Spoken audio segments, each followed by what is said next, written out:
আল্লাহ নবী সাল্লাল্লাহু আলাইহি ওয়াসাল্লাম এই বর্ণনা কাকে বলতেছেন? কাকে বলতেছেন? হযরত হাফসাকে বলতেছে যে আমি বের হয়ে গেলাম। আমি যখন বের হয়ে গেলাম, আমি যখন আবু বকরের বাড়ির সামনে দিয়ে যাই, আমার তখন মনে হয়ে গেল আবু বকর তো আমাকে বলছিল যে আমাকে একবার ডাক দিয়েন, আমাকে যাওয়ার সময় সাথে করে নিয়ে যায়েন। তখন আমি আবু বকর রাদিয়াল্লাহু তাআলা আনহুর ঘরের ভিতরে যাই, আমি শুধু একবার করা নাড়ার সাথে সাথে লাব্বাইক ইয়া রাসূলুল্লাহ বলে দরজা খুলে দিয়েছি।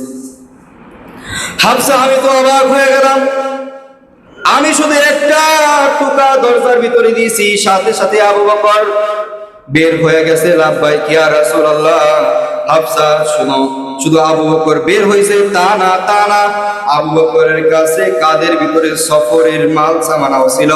আবু বকর পূর্ণ প্রস্তুতি নিয়ে বের হয়ে গেছে। সুবহানাল্লাহ। তখন বলতেছে হাফসা শোনো, আবু বকর যখন বের হয়ে গেছে তখন আমি আবু বকরকে জিজ্ঞাসা করলাম, আমাকে হযরত জিবরাইল জানায় দিয়েছে হিজরত করার জন্য, তোমারে কে জানাইছে বলো আগে। হযরত আবু বকর রাদিয়াল্লাহু তাআলা আনহু চোখের পানি ছেড়ে দিলেন আর বলতেছি, ইয়া রাসূলুল্লাহ, আপনি যে দিনটা বলেছিলেন যে হিজরত করা লাগবে, ওই দিনটা থেকে আমি একটা রাত্র ঘুমাই নাই।